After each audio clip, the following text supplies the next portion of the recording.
apa sih definisi dari laporan, apa sih tujuan laporan, apa sih fungsi dari laporan. Karena mungkin teman-teman dalam pikirannya tahu laporan seperti itu, tapi mungkin bingung bagaimana cara menjelaskannya. Oke, mari kita lanjut. Dan seperti apakah definisi laporan itu? Jika kita bilang menurut KBBI, laporan adalah segala sesuatu yang diikuti dan menjadi laporan atau militan. Sementara menurut artikel, laporan juga sering disebut sebagai tes klasifikasi. Artinya kita mengklasifikasikan, mengatur mana ini itu laporan itu menurut artikel seperti itu. Kemudian selanjutnya, menurut para ahli, laporan adalah setiap tulisan yang berisikan hasil pengolahan data dan informasi. Sementara para ahli yang lain menunjukkan laporan adalah suatu cara komunikasi di mana penulis menyampaikan informasi kepada seseorang atau suatu badan, tentunya karena suatu tanggung jawab tertentu. Dan di sini mungkin teman-teman kurang begitu paham ya kan, laporan itu bagaimana apa sih. Namun saya ingin coba menjelaskan secara lebih terperinci. Oke, misal nih saya ingin melaporkan sesuatu. Teman-teman tahu kosmetik kan? Yang cewek-cewek dong. Tahu kok yang namanya kosmetik? Oke. Kalau kita di kosmetik itu pasti ada yang namanya kita beli per paket. Biasanya isi 4, ada paket krim malam, krim siang, ada serum, ada tonernya kan. Biasanya kan begitu. Nah misalnya nih saya lihat-lihat di Instagram, wah ternyata ada nih satu paket cuma 50.000, ya kan? Di deskripsinya tertulis bahwa silakan gunakan paket ini, krim siang dan krim malam. Dalam 1 hari muka Anda akan mulus, semua jerawat akan hilang, muka akan putih bersinar. Nah itu kan sesuatu hal yang bisa diklasifikasikan di sini kan. Nah itu kan klasifikasi. Bagaimana saya menyampaikan kepada kalian itu adalah suatu laporan. Misalnya nih, ini ada krim bagus, krimnya 50.000 aja, 1 malam langsung muka mulus bersinar. Nah itu adalah sebuah suatu laporan. Contoh juga teman-teman nih saling curhat kan, cewek curhat ke cewek, entah cewek curhat ke cowok, curhat ke cewek kan. Itu suatu laporan, artinya kita menyampaikan apa dalam pikiran kita kepada seseorang atau audiens. Itu laporan. Jadi simpelnya bagaimana cara kita berkomunikasi agar seseorang itu paham dan mudah memahami. Oke. Nah, ini tujuan laporan kan? Tujuan laporan adalah untuk menjadikan informasi yang disampaikan jelas dan mudah dipahami. Sekali lagi, tujuan laporan adalah untuk menyampaikan, menjadikan informasi yang disampaikan jelas dan mudah dipahami. Sesimpel aja, hanya seperti itu. Tentunya bagaimana cara kita melakukannya itu adalah sebuah teknik lagi kan, ya harus seperti itu. Oke, kemudian kita lanjut lagi. Ya ini teman-teman nanti bisa baca sendiri, memahami sendiri tujuan laporan seperti apa. Ada memantau, dan mengendalikan, membantu implementasikan, memenuhi persyaratan. Ini teman-teman bisa pahami sendiri. Oke, kemudian kita lanjut. Oke, fungsi-fungsi dari laporan. Contohnya nih, saya berikan contoh. Rio dia mempunyai tanggung jawab sebagai cutting di kelas ini. Semisal ada dosen bilang, Rio hari ini pelajaran bahasa Indonesia tidak jadi offline. Hari ini pelajaran bahasa online. Nah itu adalah sebuah tanggung jawab Rio melaporkannya kepada kelas kita. Seperti itu. Itu adalah tanggung jawab Rio bagaimana dia melaporkan apa yang disampaikan oleh dosen kepada kita, karena itu adalah bagian dari tanggung jawab dia. Nah ini lanjut lagi ke poin dari penyampaian informasi, menyampaikannya kepada kita. Kemudian juga untuk bahan pengambilan keputusan. Misalnya tadi Rio dia minta agar dosen bahasa Indonesia jamnya diubah, jangan jam 12 siang kontennya. Dia minta jam 3 sore. Kenapa? Karena di jam 12 siang ada dosen juga yang masuk. Nah itu adalah sebuah untuk membantu, karena dosen tadi kan melaporkan juga bahwa ini saya memintanya online karena saya sedang mulai di luar kota gitu ya. Nah itu laporan itu juga berfungsi sebagai pengambilan keputusan untuk kita untuk kita mengatur apakah kita menerima itu atau tidak, bagaimana keputusan kita seperti itu. Tentunya sebagai salah satu alat pembinaan kerjasama, kemudian salah satu alat untuk memperluas ide dan mengungkap pengalaman dan pikiran, teman-teman itu bisa untuk hal seperti itu juga. Laporan ada banyak sekali, teman-teman bisa memahaminya dengan gampang dan mudah asalkan teman-teman mau. Selanjutnya karena saya hanya sampai slide ini saja, untuk slide berikutnya akan dilanjutkan oleh Litwina Winda. Baik, perkenalkan nama saya Litwina. Di sini saya akan melanjutkan apa yang disampaikan oleh Abdul. Tadi Abdul menyampaikan tentang definisi, tujuan, dan fungsi laporan ya. Sekarang kita masuk di syarat-syarat laporannya. Nah, syarat yang pertama itu laporan harus benar. Isi laporan mungkin berbeda, akan tetapi laporan harus dapat dimengerti dan dapat diterima oleh si penerimanya. Terus laporan harus langsung pada sasarannya. Terus laporan harus lengkap. Kelengkapan suatu laporan banyak ditentukan oleh kemampuan penyusun di dalam mengorganisir data yang mencakup semua segi masalah yang dilaporkan. Jadi semua data itu harus, mungkin dia berbeda-beda, cuma cara menyampaikannya itu harus tepat pada sasarannya ya. Misalnya kalau kita SMK itu kan kemarin kita ada namanya PKL itu, pasti kita ada disuruh kayak nyusun laporan. Jadi kan laporan harus benar dan nggak boleh ada yang namanya selisih kan. Terus yang kedua ada lagi namanya syarat-syarat laporan lagi. Itu yang pertama, laporan harus tegas dan konsisten. Terus yang kedua, laporan harus tepat pada waktunya agar pimpinan dapat menentukan kebijaksanaan selanjutnya dan dapat menyelesaikan masalah dengan benar. Terus maka ketetapan waktu penyampaian laporan harus benar-benar diperhatikan. Jadi kalau laporan itu nggak sembarangan ya, dia tuh ada tanggal-tanggalnya yang harus dikerjakan, yang harus ditunggu ke pimpinannya di perusahaan masing-masing. Terus laporan harus tepat penerimanya. Laporan pada dasarnya mengandung pengertian komunikasi timbal balik antara yang memberi laporan dengan yang penerima laporan atau antara atasan dan bawahannya. Sekarang kita masuk di struktur laporan. Yang pertama itu ada yang namanya pendahuluan. Di sini dia menjelaskan maksud dan tujuan dibuatnya laporan, masalah pokoknya serta sistematika. Terus yang kedua ada yang namanya isi. Di dalam isi ini dia memuat data dan fakta, masalah yang terjadi dan pembahasan masalah tersebut. Jadi semua yang dibahas, masalah apa segala macam itu ada di dalam yang namanya isi. Terus yang ketiga ada yang namanya penutup.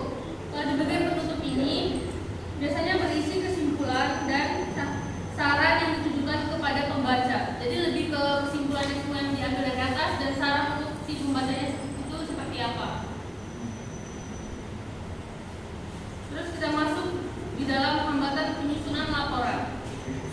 Ini sering banget ya terjadi hambatan kalau dalam pembuatan laporan. Jadi yang pertama adalah penyajian fakta yang tidak benar dan cenderung memutar kembalikan fakta.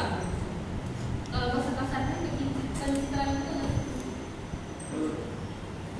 Terus yang kedua ada yang namanya informasi yang disajikan tidak begitu lengkap. Jadi kayak informasi kayak setengah-setengah gitu loh.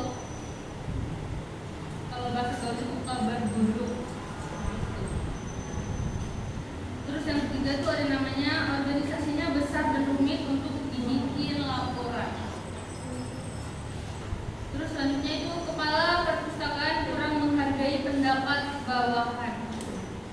Itu sering terjadi di kelas kita ya, yang jangan tersinggung. Bahasa yang tidak tegas dan cenderung berbelit-belit. Terus beban psikologis bagi si pelapor. Jadi kayaknya si pelapor ini mental kayak. Mungkin sekian aja yang bisa saya sampaikan. Selanjutnya akan disampaikan oleh saudari Grace April. Baik teman-teman, di sini saya akan melanjutkan dari hasil penjelasan teman saya, rekan saya. Kita sudah mendengarkan mulai dari definisi, tujuan, fungsi, syarat, dan struktur untuk menyusun laporan serta hambatan dalam kita menyusun laporan. Sekarang kita akan lanjut ke materi manfaat adanya laporan, yaitu untuk memberikan informasi yang belum tentu semua orang tahu, lalu melatih tanggung jawab kita terhadap tugas yang diberikan atau kepercayaan yang diberikan untuk menyampaikan informasi. Selain itu melatih otak kita untuk selalu mengusahakan ilmu atau pemikiran bagaimana cara kita menyampaikan informasi dengan benar dan sesuai dengan fakta. Kalau tadi kita sudah membahas mengenai fungsi laporan, berikut manfaat adanya sebuah laporan secara rinci. Yang pertama, laporan dapat memandu perbaikan dalam menyusun rencana kegiatan selanjutnya. Yang kedua, membantu penetapan kebijakan secara tepat. Yang ketiga, laporan menjadi segala sumber informasi. Yang keempat, membantu mengetahui proses dan perkembangan peningkatan sebuah kegiatan. Yang kelima, membantu pencatatan dokumentasi. Yang keenam, membantu memecahkan masalah di segala sumber informasi. Yang ketujuh, membantu mengetahui proses dan pengembangan peningkatan sebuah kegiatan atau sebuah kegiatan. Yang kedelapan, membantu pencatatan dokumentasi. Dan yang kesembilan, membantu memecahkan masalah. Selain itu, mungkin teman-teman juga mengetahui beberapa manfaat lainnya.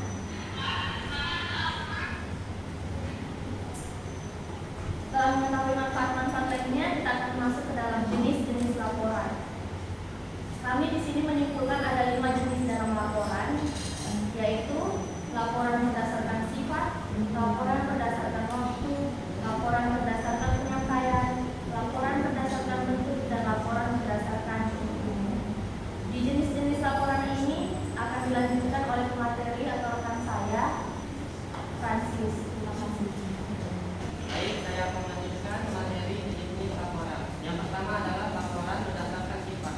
Laporan biasa adalah sebuah laporan yang isinya bersifat biasa dan tidak rahasia, sehingga apabila laporan tersebut dibaca oleh orang lain tidak akan menimbulkan dampak negatif.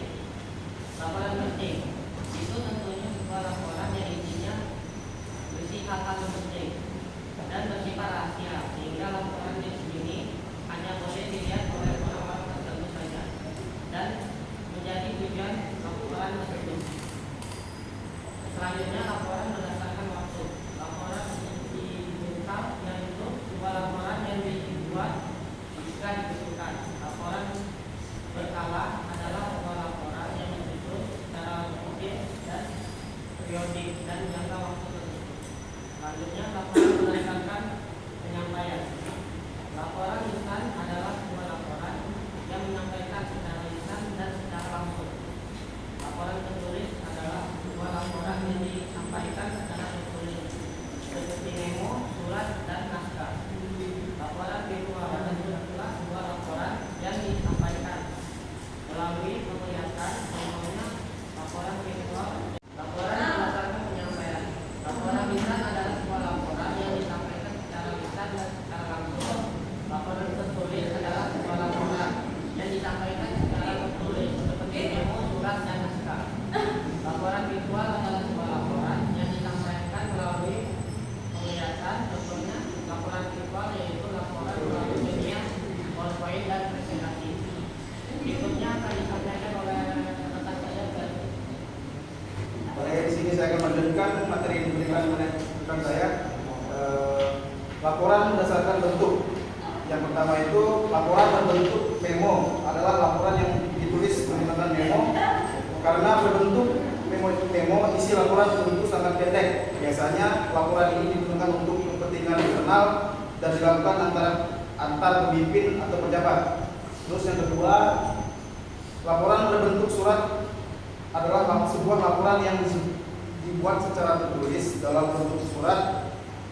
Isi dari laporan berbentuk surat ini yaitu antara 1 hingga 4 halaman. Contoh, laporan berbentuk surat, misalnya laporan jumlah siswa yang keluar dari sekolah.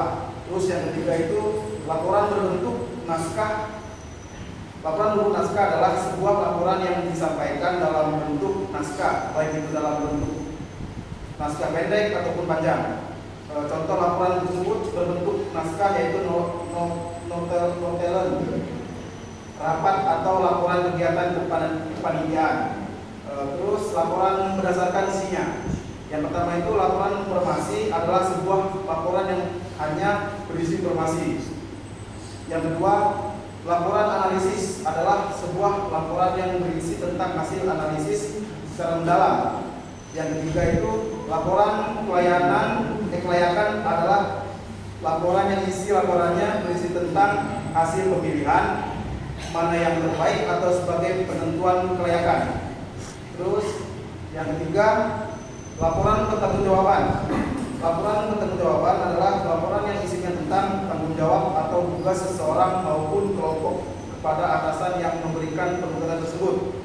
Terus yang kelima, laporan rekomendasi adalah laporan yang isinya bersifat penilaian sekilas tanpa adanya pembahasan lebih lanjut. Selanjutnya, ciri-ciri laporan.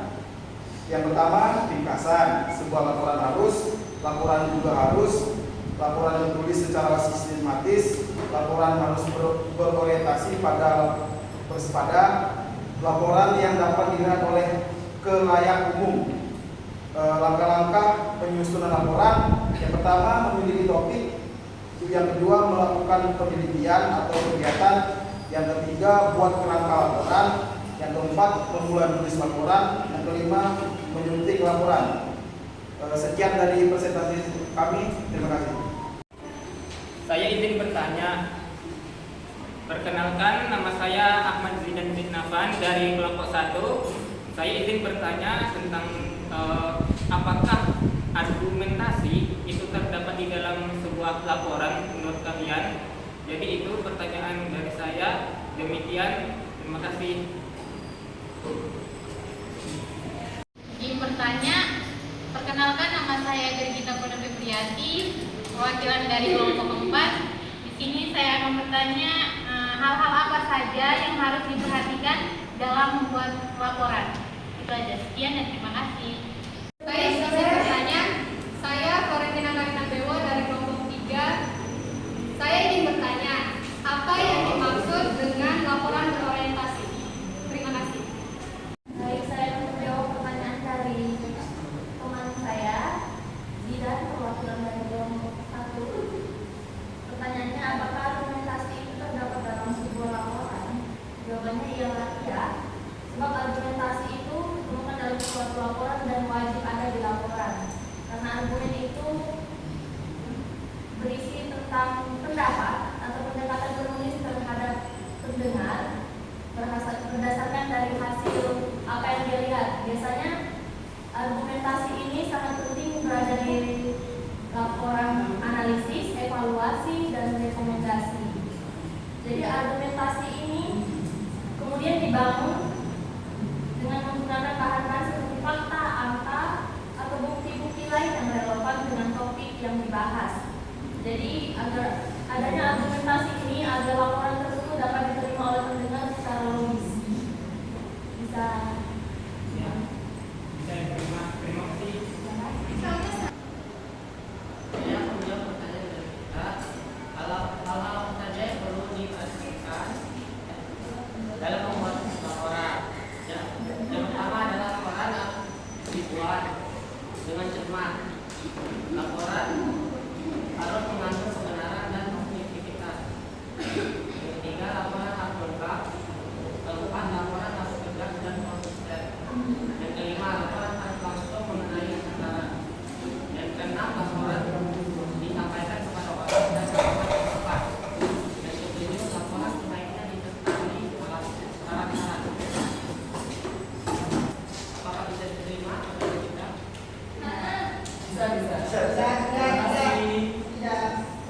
Oke, saya akan menjawab pertanyaan dari Karina, kelompok 3, yang apa yang dimaksud dengan laporan berorientasi. Laporan berorientasi adalah laporan yang merujuk pada laporan atau dokumen yang dibuat dengan fokus pada tujuan tertentu seperti memberi informasi yang spesifik, menyampaikan hasil analisis, atau memberikan rekomendasi untuk tindakan lanjut. Laporan ini dapat berupa laporan